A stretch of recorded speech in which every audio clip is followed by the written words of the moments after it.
The Dan Yorke State of Mind program is brought to you in part by Lookout Rhode Island and Takeo Comfort Solutions. Good evening and welcome to my State of Mind. I am Dan Yorke. Logistics being what they are, with the highway situation being what it is, we're Zooming tonight. But our guest is important, the director of the DOT himself, Peter Alviti, to talk about the nature of this mess and the culture, the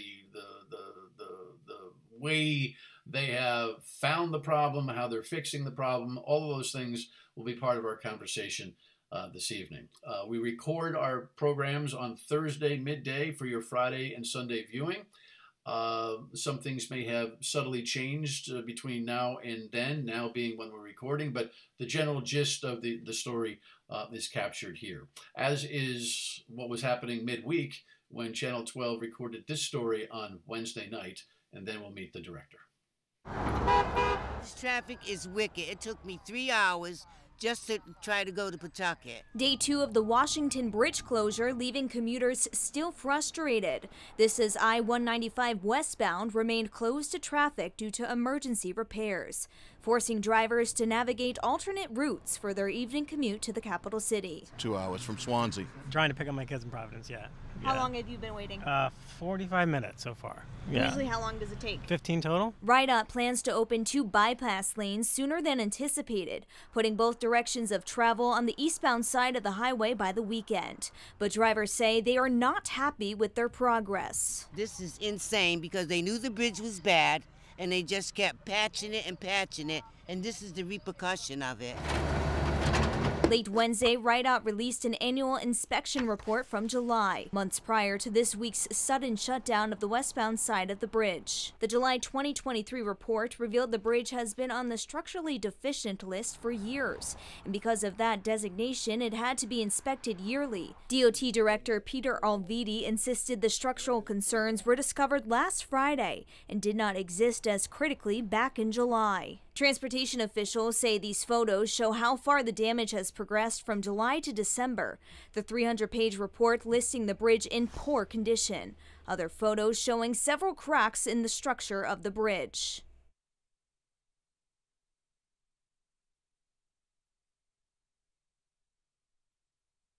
And so he looks not too worse for the wear. Sitting in the office, the Director of Transportation, Peter Alviti. I've been joking with you. They're not funny jokes, but just another day at the office, right? The sun is shining behind you as we record this on midday Thursday. And what's the big deal this week, right? Oh, we've got a bump in the road, but we're the sun is shining, as you say, and the day goes on, and we continue to do what we do. So let's Peter. Obviously, there's nothing, there's no laughing matter here at all, and the stress that the community is feeling on all sorts of levels is palpable. Before we get into some of the details, some of the progress, and the what happens, hardly any of it will be completely coverable in the session that we have here today. But let me give you a chance to speak to and recognize the stresses that have occurred, right, based on this situation with the highway. Yeah, you're absolutely right. Being kind of in the heat of the battle and having to deal with these kinds of things on a daily basis, both I and my staff try not to be myopic to the pain and suffering that people are feeling. But for us, it's looking at numbers, and we see that pain and suffering in numbers. We see the weight that people are having to be in as a bunch of numbers that we're modeling continuously. We have traffic engineers and that doing, the modeling, but all of the efforts here are precisely aimed at the relief of that and the remedy of that pain and suffering. And we have to be laser focused on finding those remedies. On the other hand, I try and keep an open ear on it. Dan, I get myself out there. I get on your programs, both radio and television, and others, so that I can listen to people and empathize with them. And our folks are out there with them too, watching them and seeing how they react. And it is from a mom getting her kids to school, having to cross that bridge, being late and the stresses that it puts on at the beginning of the day on a family, the tensions that it creates for businesses trying to commute their products and services to people, the effect that it's having on small businesses in and around the areas of the shutdown in particular, are all things that we are absolutely aware of. And thanks for the opportunity for allowing me to say that, because it gets hidden behind the work that we're doing and the focus that we have on trying to get the work done. Well, in some ways, it's actually a fascinating situation because in America today, we kind of take infrastructure for granted. And the only time that we talk about infrastructure is when it's down. And you and I have jousted on a number of occasions on the financing of infrastructure, even the roadworks program, which seems like a distant debate that I lost on tolls with you. But it's you and I have on the air and off the air, on the record and off the record, battled and strategized on even the 146-95 split, which it's funny, that's been such a thing for me, and it feels so inconsequential this week when it comes to the 195 problem that we have. But I'm not trying to create an over empathetic environment here for the DOT director folks when I ask them these questions, but I think it's really interesting to get your perspective and introspective thoughts on what you think about and what your entire bureaucracy and staff have to think about when it comes to the changes, the adjustments, the timelines, and all that kind of stuff. And I would imagine it really comes hard and center and is actually a good bad break of focus when you see these constant television stories where people in traffic that want to crawl through their skin, dialing the radio program. It goes to making sure there's never a nonchalance about infrastructure. Yeah. B, really understanding that the human condition is so impacted by every decision and everything that you build, correct? Absolutely. And most importantly, people's safety. Sure. Their very lives are pretty much in the hands of the people here at DOT on a daily basis in every single decision we make. And that is very, very insightful for you to know that there are a lot of moving parts. In parallel to this, there are things that we are doing to continue, for example, aside from the efforts that we're doing here, keeping the highway, the 95 project that you mentioned, and about 70 other projects that we have going on throughout the state, continuously working. And there are people here that are working in parallel who have our trust and confidence to be able to, while we divert our attention away from them, still know that though those kinds of activities and those other projects are still going on. And then inside this project, the culture here is always to keep people's safety and convenience. Our customers, we've got 1 million customers, right? The entire population of the state. So our customer base is 1 million. To keep them safe, number one, and to get them as quickly as possible from where they're going, number two, and to do it on as an enjoyable kind of riding surface and or experience as we possibly can give them in the shortest amount of time, most efficiently. And all of those things are happening simultaneously, and they're always from the top down at DOT. The way this worked with a young engineer finding something and feeding it into a management structure that we set up here, the first and foremost thought in his head, everyone up the chain, were the safety of the people that were going over that. What do we need to do right this minute in order to make sure that people are safe. Okay, so on that point, why don't we take a break? We'll take a break, and when we come back, we'll talk to the director about exactly what was found, what the nature of this problem is, and some of the remedies, the triage and beyond, which are actually being accelerated. Right back on My State of Mind with the director of the DOT. Stay with us.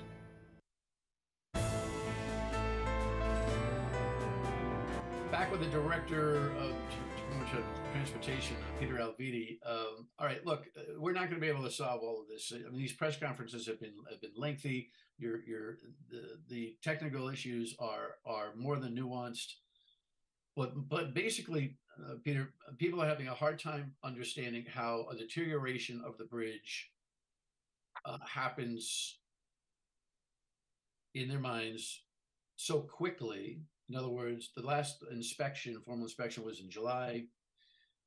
Now we are here in December. If I read the report correctly, that one of the issues, by the way, these reports are all engineering ease. There needs to be a better customer narrative to this eventually. Yeah. But the report is like, okay, it's July 23, next inspection in July 25. It's like it's hard to measure. And I'm guessing there really wasn't going to be a 2-year span between taking a look at this old bridge, which, by the way, let's not forget, this bridge is coming down unless I'm mistaken. Correct? Yes. This is not a brand new bridge that went bad. This is a 1968-year-old bridge that's obsolete, has been designated obsolete, and you're holding on to it by literally a pin or two, God almighty, Yes. right? Okay, so anyway, that shouldn't be lost. No.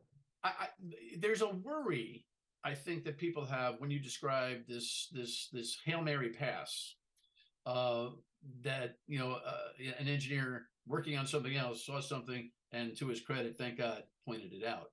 I think that in the gut has people saying, well, what do you mean? So we got lucky? No. Okay, so clarify the nature of that, please. This wasn't about luck at all. This was about precisely putting a process in place with competent people that have been monitoring and keeping people safe.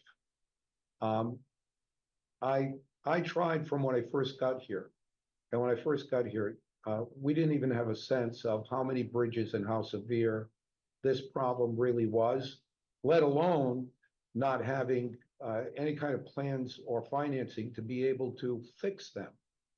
So immediately, I started the inspection process 7 years ago that put in place for the first time an initial inventory of every one of our bridges and a definitive, by experts, a definitive assessment of what their condition was across a wide area of concerns structurally on every single bridge we own. And we repeated that over the last 7 years with annual and more frequent inspections, and we put in place an inspection policy that kept us safe because our initial findings were really scary as this is, okay? We had over almost 30% of our bridges in the same condition that this one was in. And we had, at that time, no plan and no resources to fix any of it. Well, we fixed all of that. You said, we've talked a lot about the process and how we did it, and we could debate about that. But the fact of the matter is, during that 7 years, we've been inspecting them regularly to keep people safe. And we've been fixing them, almost 300 at this point, have been fixed. Bridges like this one have been fixed. And we got a lot more to do, and we have a 10-year plan with every single bridge we need to do and exactly when we're going to do it. That's the big picture. Specifically, if you can, in as narrow a way as you can, explain this transition from July to now, yep. and why it wasn't luck.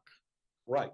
So on older structures, on any structure, there are a number of things that could happen to it that would make it fail. The first one that comes to mind, and the most sensible one, is some kind of a heavy load more than what it's designed for, okay? Another would be a heavy load that is over above what the bridge condition will allow for it, because if a bridge condition is deteriorating, then a load heavier than the one that we may modify the posting of that bridge for could also affect it. In our inspection process, we watch that, and any deterioration of bridges in our inventory that we don't need to fix right now, but we'll be fixing soon. And we prioritize them all according to keeping people safe, is when we determine that there is a deficiency, we'll have it analyzed weight limit on that bridge so that no heavy loads are going over it above the amount that the deficient bridge can carry. And we do that continuously. We assess, reassess, we relook at every one of these bridges. So what happened here? Between July, when our last inspection happened, and now, some critical event took place. We don't know what.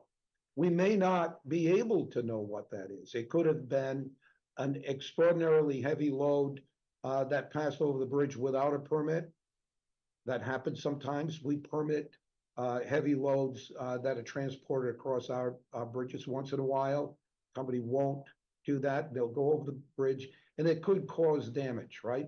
In this case, we know that some kind of catastrophic event like that took place. Now, unfortunately, no, I'm going to say fortunately, it was not of the kind of catastrophic event that happened, for example, in Pittsburgh, right, where or in Pennsylvania, where a truck blew up.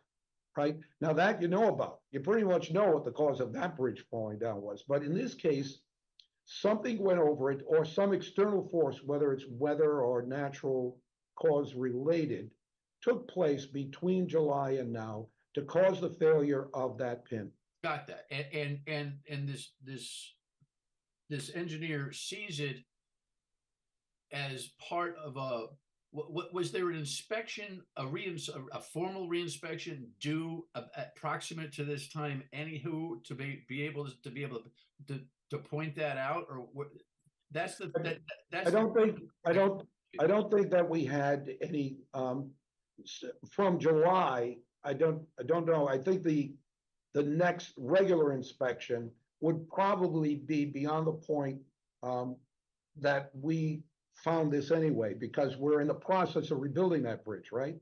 We just hadn't gotten to the point where we were fixing that component of the bridge, because it's a big, long bridge with about 8 or 10 spans, and we're going through those spans and fixing each one.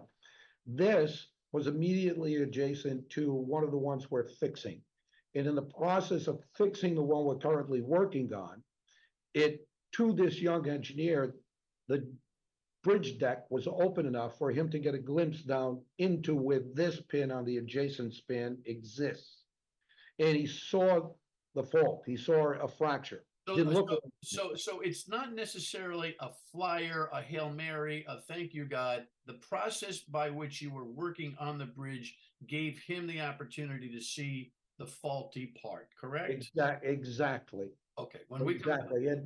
But we didn't expect to see that faulty part, because our last inspection, of course, told us that is fine, and it will be fine until you get to that part of the project that addresses it. But here we are now, and this is where the culture that we built into DOT. Hold that thought. I'll let you wrap up when we come back. Okay. I knew we'd be short on time. My final segment with Peter Alviti. We'll return. Stay with us.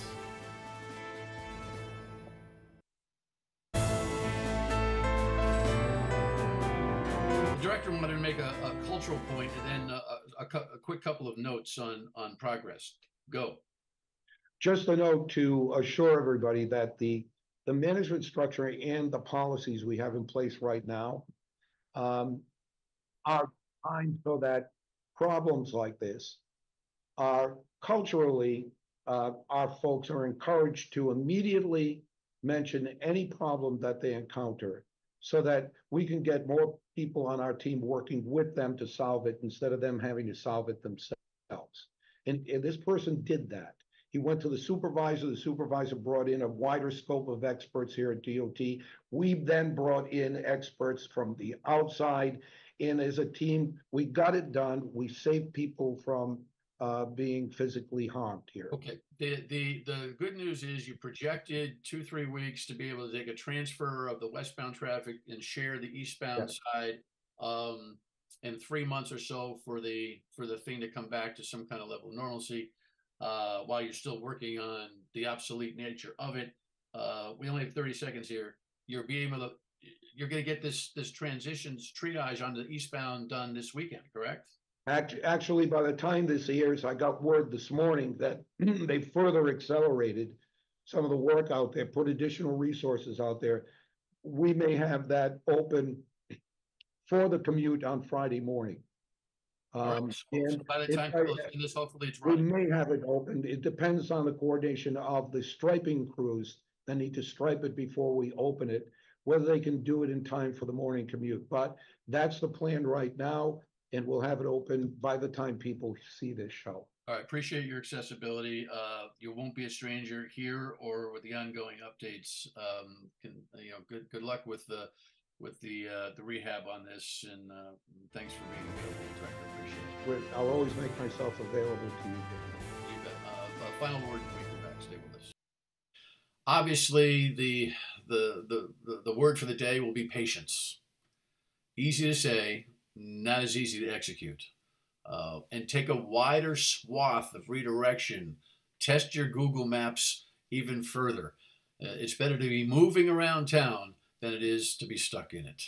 You have a great weekend. We'll continue to follow this fluid story on My State of Mind and on the radio, weekdays 3 to 6 on WPRI.